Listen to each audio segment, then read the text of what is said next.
Hey you guys, so it's Keoshia and welcome back to another Savvy Saturdays. If you like this type of video, please give it a thumbs up. Make sure you guys subscribe and let's just get into the video. Okay, as you guys can see, I'm in a different area in my house. I'm having lighting issues today, so I am actually sitting right in my front door, and this is my living room in the background. My lights that I have, I need some new light bulbs, so I couldn't light in my room, but that's neither here nor there. So let's just get into why we are here. I have paid off my car, you guys. I have paid off $17,146 in 7 months. So I already made a video on how I did it, or the steps that I took to do it, and I will link that somewhere in wherever the cars is, so you guys can check those steps out, or those recommendations that I gave you from my previous video. So I paid my car off on July the 27th, 2018. I tried to record it for you guys, but the website would not let me pay my car online, you guys. I was so upset. Like, you will see in this little clip that I tried it like 3 or 4 times and it kept failing. I even tried it on a different day and it still kept failing. It like gave me the option to pay off my car and close it online, but it wouldn't actually let me do it. So I actually had to call the 1-800 number and have the lady transfer the money out of my emergency fund onto my car in order to pay it off. Now, I know I said that I would not use my emergency fund to pay off my car, and originally I didn't, but when I found out how much my July 31st paycheck would be, I knew instantly that I would be able to pay my car off and replenish my emergency fund a couple of days later, which would have been the next Tuesday. I paid off on a Friday and I replenished my fund on a Tuesday. Now, I didn't use all of my funds in the emergency fund. I think I only used about $200 of it, and then the rest of it came from my home maintenance fund. And so I replenished my what's the fund called? My emergency fund on July 31st, and I replenished most of my home maintenance fund on July 31st as well, and the rest of it I replenished on my first paycheck in August. So don't be like me. I swear I'm not the parent who says do as I say, not as I do. This was I just couldn't do it, you guys. Like, I sat there and I was like, you can do it, Keoshia, you can wait till August. But I couldn't. Something in my heart was just like, no, you cannot carry this car note over into August. I just couldn't do it, y'all. I don't know what it was. It was some kind of force within me. It was like, don't do it. Pay this car off and just get it done and over with and start fresh in a new budget in August. So that's what I did, and I'm super excited that I did it because it's already on my credit report. They've already started sending, in the process of sending me my title, and I'm also going to call on Monday and cancel my gap insurance.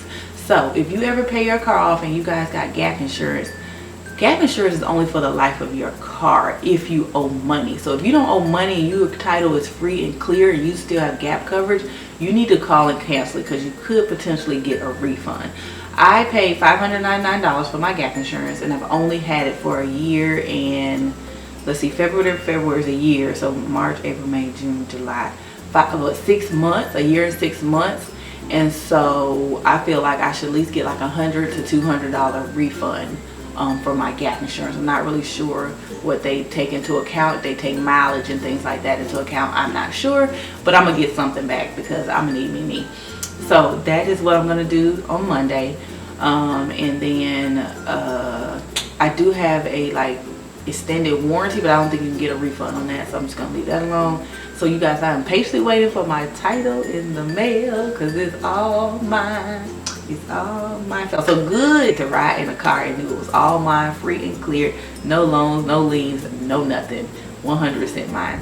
Happy hump day, you guys. So last night I did my August budget, and guess what? No more car note line, you guys. It is such a rainy, gloomy day today in Birmingham, but I am so happy today that it can't even break my happiness. So yes, that's what I did. And so you guys know I wanted to buy me a special gift when I paid off my car, and I have a picture of what I wanted right here. It was the Set Goals and Crush Them, but as you guys know, Pandora was sold out. I did try going into the store to see if they had it, but they said it was only exclusive to online and I could not get it in the store.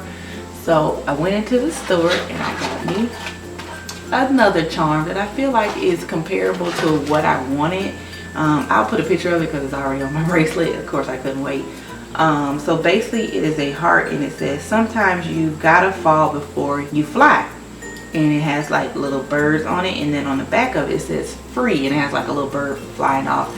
And that is so true to the journey that I have taken so far with using the Dave Ramsey method and kind of modifying it to my situation and how I want to run my household. If you guys don't know, in 2016 I got a divorce, and I decided in February 2017 that I was going to get my life together. Before I did that, you guys, I was hitting rock bottom. I could barely pay for my home. I was getting lights cut off. I could not pay any of my bills on time. I was always behind. I never had extra money. I never just didn't have any money, which is so frustrating. And when I finally made a decision in February of 2017 to get my finances together, to refinance my house, refinance my home, make sure that me, myself, and I could take care of me and my children, it was the best decision, you guys, that I could have ever made. It was the hardest decision. It was hard work, and it took a lot of dedication, but I did it. And here I am in August of 2018 with a fully paid car, you guys. I owed $20,000 on that car last year. I owed $17,000 on that car at the beginning of this year, and I have paid it off as a single parent with two incomes. So I guess my first job and my second job. And that's just going to work part-time on the second job. It's not even going to work full-time on the second job. And I'm just so in awe of the stuff that I've done. And you know, you say you can do it, but until you actually do it and you achieve it and you reach that goal, you just like, damn, I did the thing then. Not to be, you know, cocky or anything like that, but it feels good to reach your goals and to know that you worked hard to get those things done. So I'm super excited to have my car paid off. You guys already seen a picture of my car, but I'm going to go ahead and insert it here so you guys can see. So this is my 2014 Nissan Rogue that is fully paid for. It is all mine. Okay, so what is the next step after paying off my car? As you guys know, I have one more debt, which is my student loans. They're currently like $80,000. They just keep going up because I'm on an income-based repayment plan for loan forgiveness. So I work for a nonprofit. If you guys don't know, if you work for a nonprofit, you qualify for loan forgiveness after making 10 years of qualifying payments. Now, while I have been working at my nonprofit job for 10 years, I was not making qualified payments. I was actually on deferred. So I had to submit an application to see where I was in the process, how many payments I had left, and blah, blah, blah, blah, blah. I think at this point I have maybe 4 or 5 years left. The most being 6, but I'm not really sure. Actually, this month they actually sent me an email the other day to tell me to send in my recertification, like to verify that I still work in a nonprofit, and they'll recalculate my qualifying payments, and they'll let me know how many months I have left. So I will give you guys an update on that when I do that. But I am not going to continue with baby step 2. I am skipping to baby step 3. Now, while some people don't agree with the decision that I'm going to make, this is a decision I'm making for my family. You can make whatever decision you want for your family. There's no judgment zone here. Whatever you want to do, whatever's best for your family, you do it. I am willing to take the risk and not deal with my student loans now and move on to baby step 3. And if they decide to cancel the program, if they decide to say, you know, you still owe this, that, and the other, then I will deal with that when it comes up. But hopefully they will honor their program and not cancel it, or don't cancel it to after I finish paying off my loans. That's just a decision I made for myself. No, it's not the Dave Ramsey method, but as you guys know, if you've been following me for a while, I don't follow Dave Ramsey to the T. I modify as I see fit for my life and my lifestyle. You do not in any way have to do what I'm doing. I'm just being open and honest with you guys. That is what I'm doing. I'm skipping it. I'm not going to do the student loans. I'm going to let them write them off. If they don't write them off, my contingency plan is if I have my baby step 3 fully funded emergency fund, which is $15,000 to $20,000. 15 is what I'm aiming for right now, and eventually want to get to 20,000. If they decide they don't want to pay off the loan, they decide they want to cancel it, then I will have $20,000, well $19,000 to put right onto my student loans. So, you know, I have sort of a contingency plan. You know, it's not the best, and I do rack up interest as I'm doing that, and it just is what it is. I'm just willing to take that risk, and it's just, y'all can like it, love it. It don't even matter because I'm still going to do what I want to do. So like I was saying, I calculated my fully funded emergency fund is $15,000, but I really would like to have 20, but I'll start at 15. If you guys would like for me to make a video on how I calculated how much I need in my emergency fund, let me know in the comments below and I'll get that video out for you guys. But I need $15,000 to $20,000, and the reason why I'm selling for 15 right now, which is what it recommended when I did the analogy, or the calculating. I'm more comfortable maybe a little bit more, but 15 at the beginning is good enough. And the reason why I'm doing it 15 is because you guys know my house, I am starting to remodel, so I'm going to be paying for that for cash. So I'm gonna stick with 15, and then like while I'm saving up my fully funded emergency fund, I'm gonna be doing little projects around, well, big projects around the house. And so I'm willing to, you know, take a little longer with my fully funded emergency fund in order to do some things, because my home is, I've been living here 11 years, but my home is like built in 1999, so it's pretty old. It's old as my son, 19 years old.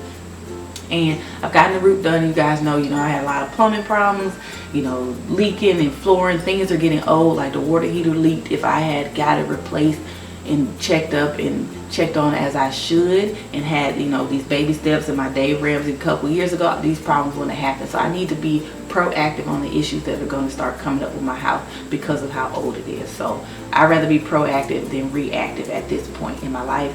So that is what I'm going to be working on.